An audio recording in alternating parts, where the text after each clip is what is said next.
નમસ્કાર વિદ્યાર્થી મિત્રો. ધોરણ 10 વિજ્ઞાન પ્રકરણ 4 કાર્બન અને તેના સંયોજનો એના ત્રીજા ભાગની અંદર આપણે જોઈશું કાર્બન એવા તો કયા ગુણધર્મો ધરાવે છે કે બીજા બધા કરતાં અલગ છે, મહત્ત્વના ગુણધર્મો છે કે જેને કારણે કાર્બનનો ઉપયોગ આપણે ખૂબ વધારે કરીએ છીએ. કાર્બનિક સંયોજનો બનાવવા માટે ખૂબ વધારે કાર્બનનો ઉપયોગ થાય છે. એના વિશે આપણે જોશું. તેમજ વોહલર નામના વૈજ્ઞાનિકે કયા નિયમનું ખંડન કર્યું હતું એના વિશે આપણે અહીંયા ચર્ચા કરીશું. તો આપણે જોઈએ પહેલો પ્રશ્ન આપણો, કાર્બનના કયા બે ગુણધર્મો વધુ સંખ્યામાં કાર્બન સંયોજનો બનાવવાની ક્ષમતા ધરાવે છે? સમજાવો કે કાર્બનના એવા કયા બે ગુણધર્મો છે કે જે ગુણધર્મો વધારે સંખ્યામાં કાર્બન સંયોજનો બનાવવા માટેની ક્ષમતા ધરાવે છે. વધારેમાં વધારે કાર્બનિક સંયોજનો આપણે બનાવી શકીએ છીએ, તો શેને કારણે, કાર્બનના એવા કયા ગુણધર્મને કારણે, એને આપણે સમજાવીએ.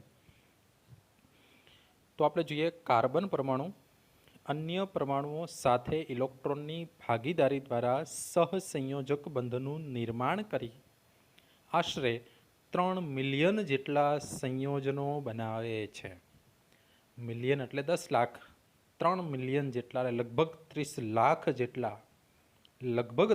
લાખ જેટલા કાર્બનિક સંયોજનો છે એ કાર્બન બનાવી શકે છે. કાર્બન અન્ય પરમાણુ સાથે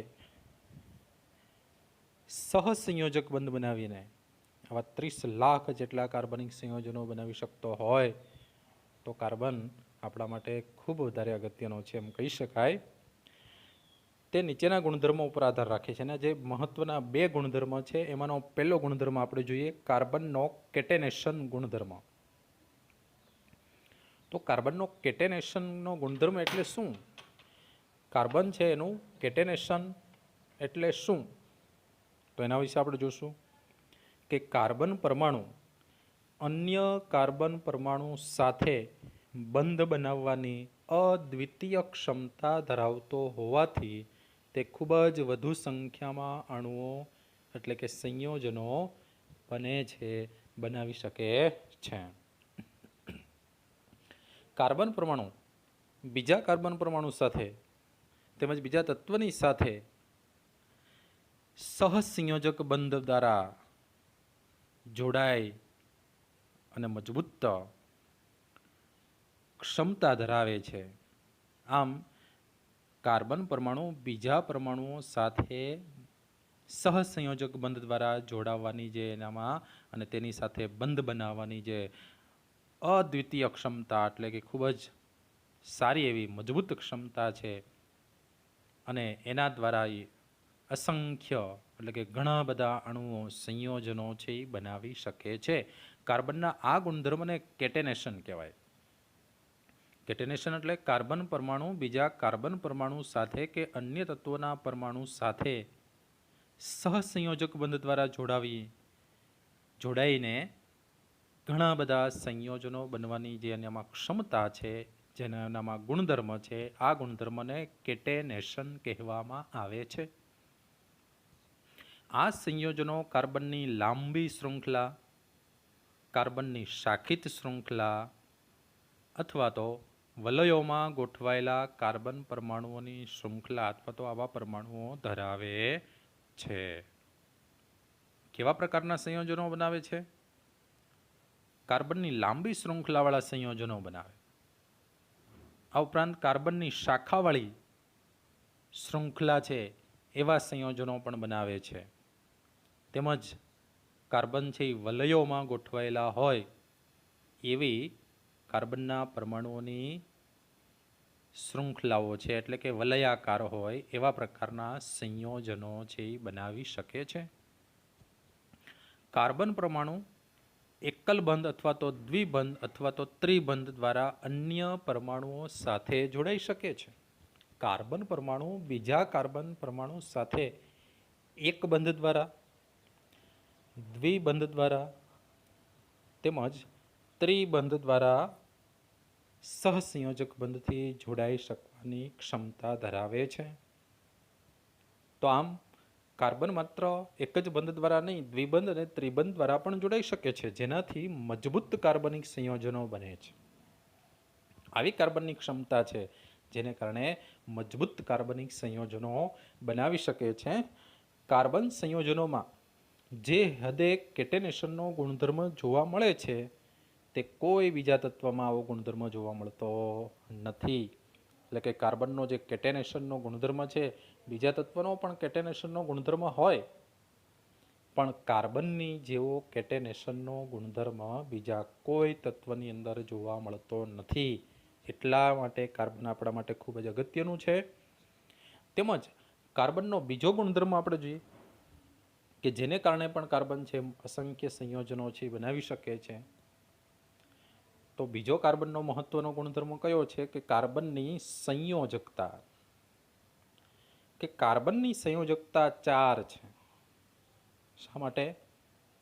કાર્બન છે એનો પરમાણુ ક્રમાંક 6 છે, એટલે એમાં 6 ઇલેક્ટ્રોન હોય, એટલે પહેલી કક્ષામાં 2 ઇલેક્ટ્રોન અને બીજી કક્ષામાં 4 ઇલેક્ટ્રોન, એટલે કાર્બનની સંયોજકતા છેલ્લી કક્ષાના ઇલેક્ટ્રોન નક્કી કરે. છેલ્લી કક્ષામાં રહેલા 4 ઇલેક્ટ્રોન એ કાર્બનની સંયોજકતા છે. તેથી તે કાર્બનના અન્ય 4 પરમાણુઓ અથવા તો કેટલાક અન્ય તત્વના પરમાણુ સાથે બંધ બનાવવાની ક્ષમતા ધરાવે છે. કાર્બનની 4 સંયોજકતા છે, માટે એ બીજા 4 કાર્બન સાથે પણ જોડાઈ શકે અથવા તો અન્ય તત્વના પરમાણુ સાથે જોડાવાની અને બંધ બનાવવાની ક્ષમતા ધરાવે છે. કાર્બન એ oxygen, hydrogen, nitrogen, sulphur, chlorine અને આવા અનેક અન્ય તત્વો સાથે વિશિષ્ટ ગુણધર્મોવાળા સંયોજનો બનાવી શકે છે. કાર્બન માત્ર કાર્બનની સાથે જોડાય એવું નથી. કાર્બન છે હાઇડ્રોજન સાથે, નાઇટ્રોજન સાથે, ઓક્સિજન સાથે, ક્લોરીન સાથે વગેરે જેવા અન્ય તત્વના પરમાણુ સાથે પણ સહસંયોજક બંધ વડે જોડાય અને વિશિષ્ટ ગુણધર્મવાળા સંયોજનો બનાવે છે. આ વિશિષ્ટ ગુણધર્મો સંયોજનમાં હાજર રહેલા કાર્બન સિવાયના તત્વ પર પણ આધાર રાખે છે. તો એ સંયોજનનો જે ગુણધર્મ છે એ માત્ર કાર્બન ઉપર જ નહીં, પરંતુ એની અંદર જો ઓક્સિજન હોય, નાઇટ્રોજન હોય કે ક્લોરીન હોય કે હાઇડ્રોજન હોય, જે કોઈ તત્વ સહસંયોજક બંધ દ્વારા કાર્બનની સાથે જોડાયેલા છે, તો એ તત્વ પર પણ એના ગુણધર્મ આધાર રહેતા હોય છે. એટલે કે એ સંયોજનના ગુણધર્મ છે કાર્બન પર અને તેની સાથે જોડાયેલા અન્ય તત્વ પર પણ આધાર રાખે છે. કાર્બન પરમાણુ મોટા ભાગના અન્ય તત્વો સાથે ખૂબ જ પ્રબળ બંધ બનાવે છે. કાર્બન છે મોટાભાગના અન્ય જે પરમાણુઓ છે, કાર્બન સિવાયના બીજા પરમાણુઓ, તો એ બધાની સાથે ખૂબ મજબૂત એટલે કે પ્રબળ બંધ બનાવે છે, જે સંયોજનોને સ્થાયી બનાવે છે. એટલે કે સંયોજનને તૂટવા દેતું નથી, સંયોજનને સ્થિર બનાવે છે. જો વધારે મજબૂત બંધથી જોડાય તો એ સંયોજન છે એ સ્થાયી બની જતું હોય છે. કાર્બનનું કદ નાનું હોવાથી પરમાણુ કેન્દ્ર દ્વારા ભાગીદારી પામેલા ઇલેક્ટ્રોન યુગ્મોને મજબૂતાઈથી જકડી રાખે છે. તેમજ કાર્બનની અંદર 2 જ કક્ષા, પહેલી અને બીજી. તો આમ કાર્બનનું કદ છે નાનું છે એટલે કેન્દ્ર દ્વારા આ ઇલેક્ટ્રોનને વધારે મજબૂતાઈથી જકડી રાખે છે. આમ જે એની સંયોજકતા કક્ષામાં રહેલા ઇલેક્ટ્રોનની જે ભાગીદારી થઈ હોય, તો ભાગીદારી પામેલા જે ઇલેક્ટ્રોન યુગ્મ, એક કાર્બનનો ઇલેક્ટ્રોન, એક સામે રહેલા તત્વનો ઇલેક્ટ્રોન, એ કાર્બનના કેન્દ્રથી નજીક હોવાથી ખૂબ મજબૂતાઈથી કાર્બનનું કેન્દ્ર છે આ ઇલેક્ટ્રોન યુગ્મને જકડી રાખે છે. માટે કાર્બન દ્વારા પ્રબળ બંધોનું નિર્માણ થાય. માટે કાર્બનનું બીજા કાર્બન સાથે કે બીજા અન્ય તત્વની સાથે જે સહસંયોજક બંધનું નિર્માણ થાય, આ સહસંયોજક બંધ છે એ વધારે પ્રબળ હોય છે. તો અહીંયા આપણે કાર્બનના જે 2 ગુણધર્મ છે એના વિશે આપણે જોયું. કયા 2 ગુણધર્મ હતા કે જેને કારણે કાર્બનનું સ્થાન અદ્વિતીય છે? તો પહેલો ગુણધર્મ તો આપણે જોયો કાર્બનનો કેટેનેશનનો ગુણધર્મ, અને બીજો ગુણધર્મ છે કાર્બનની ચતુર સંયોજકતા અથવા તો સંયોજકતા આપણે કહીએ. તો હવે આપણે જોશું વોહલર. આ વોહલર નામના વૈજ્ઞાનિકે છે એ વૈજ્ઞાનિકે કઈ માન્યતાનું ખંડન કર્યું છે તે ઉદાહરણ દ્વારા આપને સમજાવીએ. એક ઉદાહરણ પણ આપશું અને વોહલરે કઈ માન્યતાનું ખંડન કર્યું છે એના વિશે પણ આપણે જોઈએ. તો કાર્બન બીજા તત્વની સાથે જોડાય અને શું બનાવે છે? કાર્બનિક સંયોજનો બનાવે છે. તો કાર્બનમાંથી કાર્બનિક સંયોજનો બને છે, તો એ આપણે જાણીએ છીએ. પણ વોહલર નામના વૈજ્ઞાનિકે આજે કાર્બનિક સંયોજનો બનવાની એક માન્યતા છે એનું ખંડન કર્યું હતું કે એવું જરૂરી નથી કે કાર્બનમાંથી જ કાર્બનિક સંયોજનો બને. પણ આપણે જોઈએ એનું ઉદાહરણ પણ આપણે જોશું કે કાર્બન પરમાણુ બે વિશિષ્ટ લક્ષણો કઈ હમણાં આપણે જોયું ચતુર્સંયોજકતા અને કેટેનેશનના કારણે મોટી સંખ્યામાં સંયોજનોનું નિર્માણ કરે છે. આગળના પ્રશ્નોમાં જ જોઈ ગયા કાર્બનનો જે કેટેનેશનનો ગુણધર્મ અને ચતુર્સંયોજકતાનો ગુણધર્મ છે એને કારણે મોટી સંખ્યામાં કાર્બનિક સંયોજનોનું નિર્માણ કરે છે. આ પૈકીના કેટલાક સંયોજનો વિભિન્ન કાર્બનની શૃંખલાઓ સાથે જોડાયેલ અકાર્બનિક પરમાણુ અથવા તો પરમાણુઓના સમૂહ ધરાવે છે. એટલે કે કાર્બનિક સંયોજનો, અનેક કાર્બનિક સંયોજનો જે બને છે એમાંના કેટલાક સંયોજનો છે તે જુદા પ્રકારની કાર્બનની શૃંખલાઓ સાથે જોડાયેલ અકાર્બનિક પરમાણુ, એટલે કે કાર્બનની જે શૃંખલા હોય, કાર્બનની સાથે બીજો કાર્બન, એની સાથે ત્રીજો કાર્બન, આવી લાંબી શૃંખલા હોય એની સાથે અકાર્બનિક પરમાણુ અથવા તો અકાર્બનિક પરમાણુઓનો સમૂહ પણ એની સાથે જોડાયેલો હોય એટલે કે ધરાવે છે. ઘણા કાર્બનિક સંયોજનો એવા છે કે જેની સાથે માત્ર આપણે એમ કહીએ નાઇટ્રોજન, ઓક્સિજન, હાઇડ્રોજન જ જોડાયેલા હોય, ક્લોરિન એટલું જ નહીં, પણ કેટલાક અકાર્બનિક પરમાણુઓ કે પરમાણુઓનો સમૂહ પણ ધરાવતા હોય એવા કાર્બનિક સંયોજનો હોય છે. આ સંયોજનોનું નિષ્કર્ષણ શરૂઆતમાં કુદરતી પદાર્થોમાંથી કરવામાં આવ્યું હતું. આ કાર્બનિક સંયોજનો છે કે જેની સાથે અકાર્બનિક પરમાણુ કે પરમાણુનો સમૂહ જોડાયેલો હોય. જો કે આવા ઉદાહરણો આપણે આગળ શીખવાના જ છીએ, તો એની અંદર આપણે વધારે એના ઉદાહરણો પણ જોઈશું. પણ આવા જે સંયોજનો હોય એ ક્યાંથી બનાવવામાં આવતા, એનું નિષ્કર્ષણ કેવી રીતે કરવામાં આવતું હતું? તો કે કુદરતી પદાર્થોમાંથી એનું નિષ્કર્ષણ કરવામાં આવ્યું હતું એવું આપણે જાણતા હતા. પણ ત્યાર પછી આપણે જોઈએ તો પ્રાચીન સમયમાં એમ માનવામાં આવતું હતું કે સજીવમાં રહેલું કંઈક મહત્વપૂર્ણ બળ કાર્બનિક પદાર્થોની બનાવટ માટે જરૂરી હોય છે.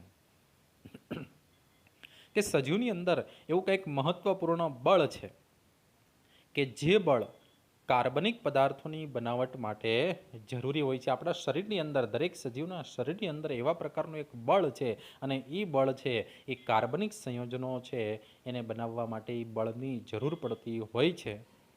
આ જે માન્યતા છે એનું વોહલર નામના વૈજ્ઞાનિકે ખંડન કર્યું હતું કે કાર્બનિક સંયોજન બનાવવા માટે આપણા શરીરમાં રહેલું બળ છે એ જરૂરી છે એવું માત્ર નથી. તો એના વિશે આપણે જોઈએ કે આ જે માન્યતા છે, કઈ માન્યતા હતી પ્રાચીન સમયની અંદર? કે સજીવની અંદર એવું કંઈક બળ છે કે જે બળ કાર્બનિક પદાર્થોની બનાવટ માટે જરૂરી હોય છે. આ માન્યતાનું ઈસવીસન 1828માં જર્મન વૈજ્ઞાનિક ફ્રેડરિચ વોહલર, ટૂંકમાં તમે એમ કહેશો, આ માન્યતાનું વોહલર નામના વૈજ્ઞાનિકે ખંડન કર્યું હતું. એનું ઉદાહરણ પણ આપને આપવામાં આવ્યું છે. તેમણે અકાર્બનિક પદાર્થ એમોનિયમ સાયનેટમાંથી કાર્બનિક પદાર્થ યુરિયા બનાવ્યો હતો. આ યુરિયા છે, નીચે આપણે જોઈએ યુરિયા એટલે શું છે? NH3C દ્વિબંધ O અને NH2 બંધ C દ્વિબંધ O બંધ NH2. તો આ યુરિયા છે, યુરિયા એ શું છે? તો કે યુરિયા છે કાર્બનિક સંયોજન છે. તો એ કાર્બનિક સંયોજન બનાવવા માટે શરીરની અંદર રહેલું કોઈ બળ છે જરૂરી નથી. એને એમોનિયમ સાયનેટમાંથી પણ બનાવી શકાય છે એવું વોહલરે સાબિત કરી બતાવ્યું હતું. એટલે એણે ઉપરની જે માન્યતા હતી કે શરીરમાં એવું કંઈક બળ છે કે જે કાર્બનિક પદાર્થો બનાવે છે, એ માન્યતાનું એણે 1828માં વોહલરે ખંડન કર્યું હતું કે એમોનિયમ સાયનેટમાંથી પણ કાર્બનિક પદાર્થ યુરિયા બની શકે છે. તો એમોનિયમ સાયનેટ NH4+ ઓ નેગેટિવ NC, આ છે એમોનિયમ સાયનેટ. એને ગરમ કરીને એમાંથી યુરિયા NH2C દ્વિબંધ O બંધ NH2 યુરિયા નામનો પદાર્થ એટલે કે કાર્બનિક પદાર્થ છે એ બનાવી શકાય છે. અને એમોનિયમ સાયનેટ છે એ અકાર્બનિક પદાર્થ છે, તો અકાર્બનિક પદાર્થમાંથી કાર્બનિક પદાર્થ છે એ બનાવી શકાય છે. તો આવી માન્યતાનું ખંડન કર્યું હતું. ત્યાર પછી આપણે જોઈએ તો આગળના પ્રશ્નમાં ઇથેન, ઇથિન અને ઇથાઇનની ઇલેક્ટ્રોન બિંદુ રચના બંધારણીય સૂત્ર અને આણ્વીય સૂત્ર સાથે જણાવો. તો અહીંયા આપણે જોઈએ ઇથેન, ઇથિન અને ઇથાઇન આ ત્રણની ઇલેક્ટ્રોન બિંદુ રચના આપણે જોવાની છે, બંધારણીય સૂત્ર જોવા છે અને આણ્વીય સૂત્ર પણ સાથે આપણે બતાવશું. તો પહેલાં આપણે જોઈએ ઇથેન. ઇથેનનું આણ્વીય સૂત્ર શું? C2H6. તેનું બંધારણીય સૂત્ર આપણે જોઈએ. આ બંધારણીય સૂત્ર છે વચ્ચેનું. તેમાં C2 એટલે 2 કાર્બન એકબીજા સાથે એક બંધથી જોડાયેલા છે. કાર્બન ચતુર્સંયોજકતા ધરાવે એટલે કાર્બનની આસપાસ 4 બંધ હોવા જરૂરી છે. તો બંને કાર્બનની આસપાસ 4 બંધ આપણે બતાવીએ. તો હવે કાર્બનને 3 બંધ હજી ખુલ્લા છે, કેમ કે એક બંધ છે 2 કાર્બન વચ્ચે જોડાઈ ગયો. તો બાકીના સ્થાનોએ આપણે હાઇડ્રોજન મૂકી દઈએ. એટલે કેટલા હાઇડ્રોજન આવ્યા? 1 2 3 4 5 6 એટલે H6. તો C2H6 એ ઇથેનનું બંધારણીય સૂત્ર છે. આ C2H6 એ ઇથેનનું આણ્વીય સૂત્ર કહેવાય. આ બંધારણીય સૂત્રને આપણે CH3 બંધ CH3 આ રીતે પણ બતાવી શકીએ. અને એને આપણે ઇલેક્ટ્રોન બિંદુ રચના બતાવવી હોય તો આ જે સૂત્ર છે એમાં જે બંધ છે, બંધના સ્થાને આપણે શું બતાવશું? ઇલેક્ટ્રોન બતાવશું. તો આ જે કાર્બન કાર્બન વચ્ચેનો બંધ છે, તો કાર્બન કાર્બન વચ્ચેનો બંધ છે એ એક કાર્બનનો ઇલેક્ટ્રોન આ બીજા કાર્બનનો ઇલેક્ટ્રોન બંને વચ્ચે ભાગીદારી થઈને આ બંધ બનેલો છે. તો કાર્બનનો ઇલેક્ટ્રોન એને આપણે ચોકડી વડે બતાવીએ, આ કાર્બનનો ઇલેક્ટ્રોન ચોકડી વડે બતાવીએ. તો અહીંયા તમે જોઈ શકો છો 2 કાર્બન વચ્ચે 2 ચોકડી છે. તેમજ આ કાર્બન અને હાઇડ્રોજન વચ્ચેનો જે બંધ છે એ કાર્બનનો ચોકડીવાળો ઇલેક્ટ્રોન અને હાઇડ્રોજનનો ડોટવાળો ઇલેક્ટ્રોન એ બંને મળીને એક બંધ બતાવ્યું. એટલે કાર્બન અને હાઇડ્રોજનની વચ્ચે એક ડોટ અને એક ચોકડી. તો આ કાર્બન અને હાઇડ્રોજનની વચ્ચે એક ડોટ અને ચોકડી, એ બે વચ્ચે ભાગીદારી થઈ અને વચ્ચે બંધ બનાવ્યું. એ જ રીતે દરેક હાઇડ્રોજનના ડોટ અને ચોકડી વચ્ચે બંધ રચાય છે. એને આપણે આ રીતે ગોળાકાર રીતે બતાવીએ. એને કહેવાય છે એનું ઇલેક્ટ્રોન બિંદુ કહેવામાં આવે છે. તો આપણે જોયું ઇથેનનું. હવે આપણે જોઈએ ઇથિનનું ઇલેક્ટ્રોન બિંદુ, એનું બંધારણીય સૂત્ર, એનું આણ્વીય સૂત્ર. તો ઇથિનનું આણ્વીય સૂત્ર છે C2H4, 2 કાર્બન અને 4 હાઇડ્રોજન. તો બંધારણીય સૂત્ર પહેલાં જોઈ લો. 2 કાર્બન અને 4 હાઇડ્રોજન. તો કાર્બન કાર્બન વચ્ચે જો તમે સિંગલ બંધ મૂકો, એક જ બંધ મૂકો, તો શું પરિસ્થિતિ સર્જાય? તો કાર્બન કાર્બન વચ્ચે જો એક બંધ મૂકવામાં આવે તો આ કાર્બનના 2 હાઇડ્રોજન ને એક બંધ એટલે ટોટલ 3 બંધ. કાર્બન તો ચતુર્સંયોજકતા ધરાવે છે એટલે એમાં ટોટલ 4 બંધ થવા જોઈએ. આ કાર્બનને પણ 3 બંધ થાય, એક બંધ હાઇડ્રોજન સાથેનો, એક આ હાઇડ્રોજન સાથે અને એક અહીંયા આપણે સિંગલ બંધ મૂક્યો હોય તો આ કાર્બન સાથે. તો બેને 3 બંધ થાય છે. એટલે 4 બંધ કરવા માટે કાર્બન કાર્બન વચ્ચે આપણે દ્વિબંધ મૂકી દઈએ. દ્વિબંધ આવે એટલે ઇથિન, પાછળ ઇન લાગ્યું એ દ્વિબંધને કારણે. તો હવે આ બંધારણીય સૂત્ર છે એની અંદર કાર્બન કાર્બન વચ્ચે દ્વિબંધ છે એટલે કાર્બનના 2 ઇલેક્ટ્રોન છે એ ભાગીદારી કરી અને દ્વિબંધ રચાય છે. તો કાર્બનના ચોકડીવાળા ઇલેક્ટ્રોન તમે જોઈ શકો છો અહીંયા. કાર્બનના 2 ચોકડીવાળા, નીચે 2 ચોકડીવાળા, એની વચ્ચે ભાગીદારી થઈ અને શું રચાણું? દ્વિબંધ રચાણો. એટલે 4 ચોકડી બતાવી. કાર્બન અને હાઇડ્રોજન એની વચ્ચે એક ચોકડીને એક ડોટ. આગળ આપણે જોયું પ્રમાણે ચોકડી અને ડોટ, ચોકડી અને ડોટ, આ બધા હાઇડ્રોજન સાથે આ રીતે આપણે જોડીએ તો કાર્બનની ચતુર્સંયોજકતા પૂરી થાય. આને કહેવાય છે ઇથેનનું ઇલેક્ટ્રોનીય બિંદુ. આ છે બંધારણીય સૂત્ર, આ છે એનું આણ્વીય સૂત્ર. ત્યાર પછી આપણે ત્રીજું જોઈએ તો ઇથાઇન. ઇથાઇનનું આણ્વીય સૂત્ર C2H2, કાર્બન 2 અને હાઇડ્રોજન 2. તેનું બંધારણીય સૂત્ર શું છે જોઈએ અહીંયા, કાર્બન 2 અને હાઇડ્રોજન 2. તો 2 કાર્બન આપણે બાજુમાં ગોઠવી દઈએ અને બેમાં એક એક હાઇડ્રોજન ગોઠવી દઈએ. તો કાર્બન અને હાઇડ્રોજન વચ્ચે તો સિંગલ બંધ હોય જ, કેમ કે હાઇડ્રોજનનો એક જ ઇલેક્ટ્રોન, એટલે કાર્બન એક ઇલેક્ટ્રોન દઈને એની વચ્ચે ભાગીદારી કરશે. તો કાર્બનની તો ચતુર્સંયોજકતા હોય, 4 બંધ થવા જોઈએ. તો એક એક બંધ થઈ ગયો, 3 બંધ ઘટે છે. તો બીજા કાર્બનની સાથે ટ્રિપલ બંધ એટલે કે ત્રિબંધ વડે જોડાય છે. તો અહીંયા 3 ઇલેક્ટ્રોન, 2 કાર્બનના 3 ઇલેક્ટ્રોન એકબીજા સાથે ભાગીદારી કરીને ત્રિબંધ બનાવે છે. તો અહીંયા બંધ માટે 6 ચોકડી આપણે બતાવી. 6 ચોકડી કાર્બનના 3 ઇલેક્ટ્રોન અને આ કાર્બનના 3 ઇલેક્ટ્રોન ભેગા મળીને ટ્રિપલ બંધ રચાય છે. અને કાર્બન અને હાઇડ્રોજન વચ્ચે ચોકડી અને ડોટ એના વડે એક સિંગલ બંધ રચે છે બંને તરફ. તો આ પ્રકારનું જે છે સૂત્ર એને ઇલેક્ટ્રોન બિંદુ કહેવાય. આ છે ઇથાઇનનું બંધારણીય સૂત્ર અને આ છે ઇથાઇનનું આણ્વીય સૂત્ર કહેવાય. તો વિદ્યાર્થી મિત્રો, આવા ઘણા બધા પ્રશ્નોનો આપણે આગળના ભાગની અંદર જોઈશું. આભાર.